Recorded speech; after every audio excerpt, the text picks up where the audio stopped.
Hello students, welcome to my YouTube channel. अज आप exercise 13.2 का थर्ड क्वेश्चन करन जा रहे हैं।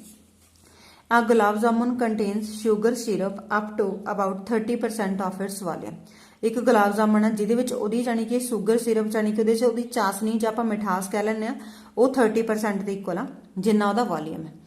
ठीक है, जिन्ना गुलाब जामुन का वॉल्यूम है वो 30% की है सिरप है। Find approximately how much syrup would we found in 45 gulab jamuns. उन्होंने कहा 45 गुलाब जामुन के कितना सिरप होएगा। Each shape like a cylinder with 2 hemispherical ends with length 5 centimetre and diameter 2.8। हरेक गुलाब जामुन किस शेप की है? सिलेंडर शेप की है। दोनों साइड से हेमिस्फीयर लगे हुए हैं और उसकी लेंथ कितनी है? 5 सेंटीमीटर है तो डायमीटर कितना होता है? 2.8 सेंटीमीटर। तो सब तो पहला आप फाइंड करांगे, आप एक गुलाब जामुन का वॉल्यूम फाइंड करांगे, फिर वो देखा कि वो कितना सिरप है, फिर उन्होंने आप 45 नाल मल्टीप्लाई कर देंगे। ठीक है, तो हुण आपां ने इन्होंने गिवन की है ए दी ए वाली शेप है तुहाडे कोले गुलाब जामुन की, दोनों साइड ते की ने? हैमिस्फीयर ने, दोनों साइड ते तुहाडे कोले हैमिस्फीयर ने। तो वॉल्यूम ऑफ गुलाब जामुन का वॉल्यूम की होएगा? वॉल्यूम ऑफ सिलेंडर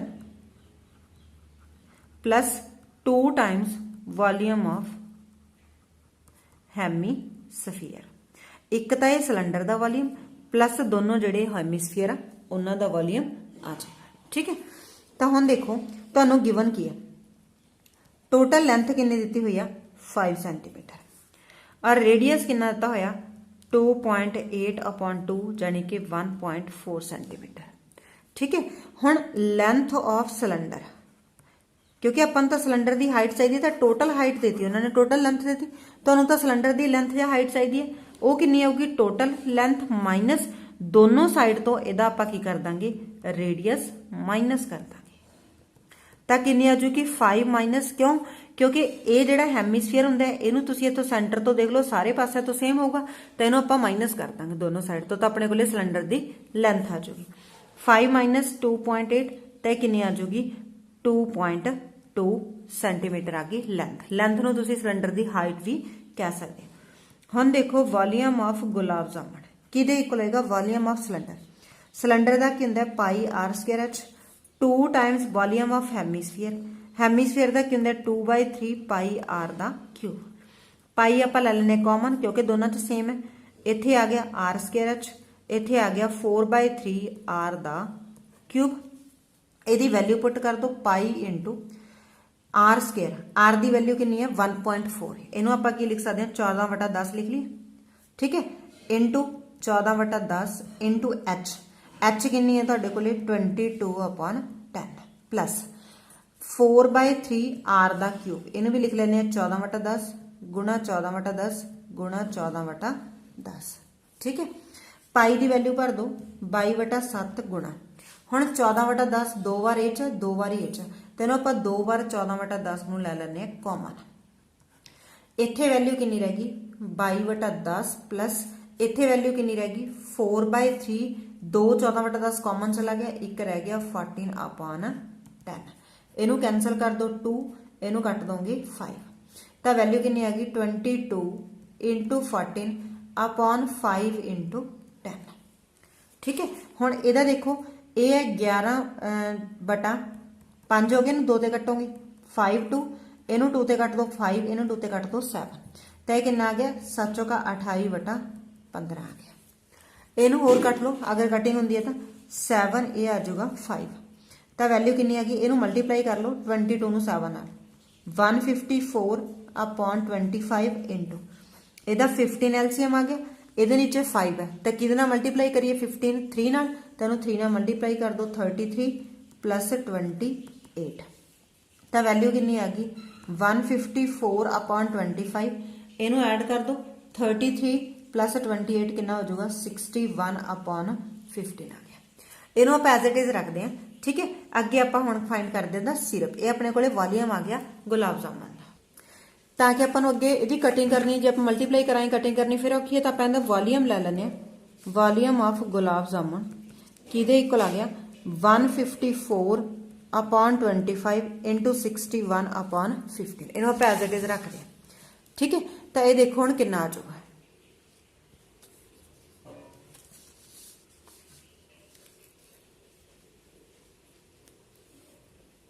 ठीक है। तो ਇਹਦਾ वॉल्यूम देखो ये आ गया। ਹੁਣ देखो सिरप इन 1 गुलाब जामुन, एक गुलाब जामुन ਦੇ सिरप कितना सी जिन्ना ਉਹਦਾ वॉल्यूम ਉਹਦਾ किन्ने परसेंट ਸੀਗਾ 30%। ਹੁਣ देखो syrup in 1 gulab jamun, syrup SY sorry syrup in 1 gulab jamun किहदे इक्वल आ वॉल्यूम दा 30%। वॉल्यूम कितना तुहाडे कोले ये पे 154/25 इंटू 61/15 इंटू 30/100, 0 नाल 0 कैंसल, इनू कट दो 5 ते, तो ये कितना हो गया 154 इंटू 61/25 इंटू 5।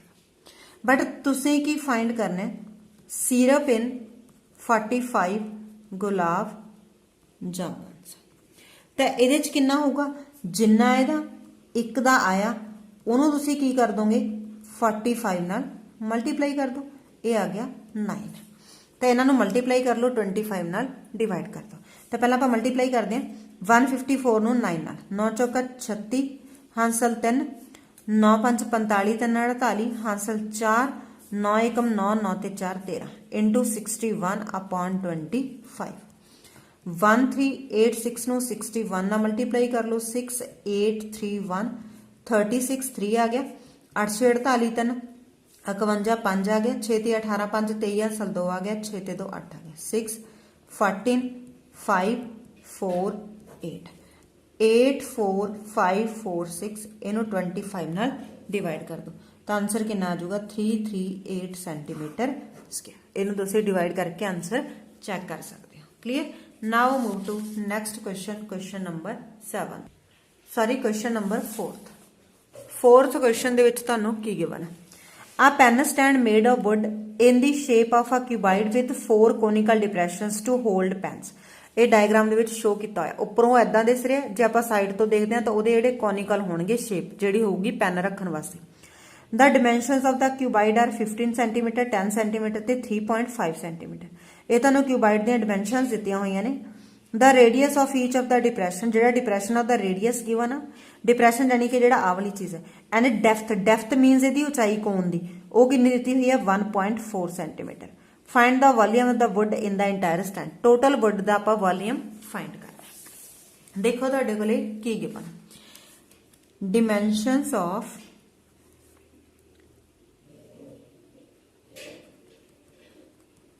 DEMENSIONS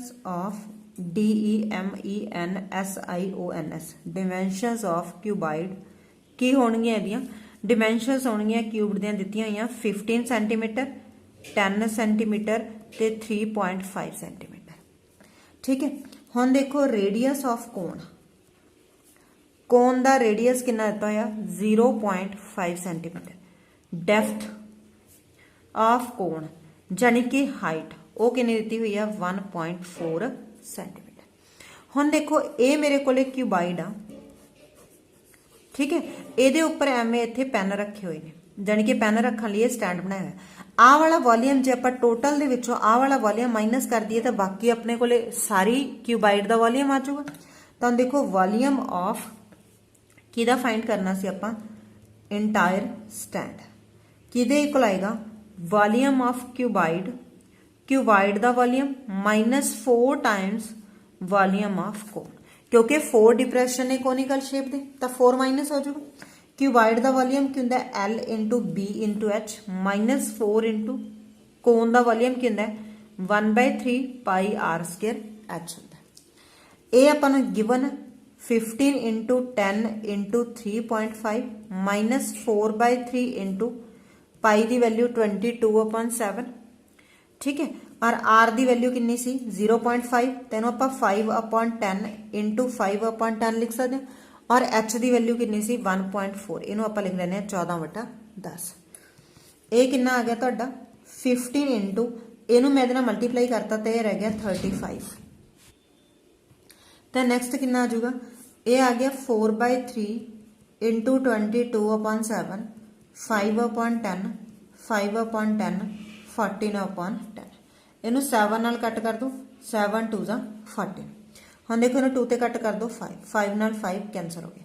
इनू 2 ते कट कर दो 5 2 जा 10, इनू 2 ते कट करोगे 11, इनू अगे नैक्सट कट करना कट कर सकते, पहले नू मल्टीप्लाई कर दो, ये मल्टीप्लाई करके आ जाऊगा 5 to 5 माइनस ये हैगा 4 into 11 अपॉन 3 into 10, जानी कि 5 to 5 माइनस 44 अपॉन 30, ये कितना आ गया 5 to 5, इनू जाता है 30 एलसीएम ला लो, ਜਾਂ ਇਹਨੂੰ ਕੱਟ ਕਰ ਲਓ 2 ਤੇ, अदरवाइज कोई जरूरत भी नहीं, ਇਹਨੂੰ ਤੁਸੀਂ डिवाइड कर लो, ये डिवाइड करके आ जाऊगा 1.4 सेंटीमीटर क्यूब तो आप लाने से ना, इनू माइनस कर दो, माइनस करोगे तो वैल्यू कितनी आ जाएगी 523 पॉइंट कितना आ जाऊगा ਤੁਹਾਡੇ ਕੋਲ 53 सेंटीमीटर क्यूब, ये ਤੁਹਾਡਾ आंसर आ गया। क्लीयर, ठीक है।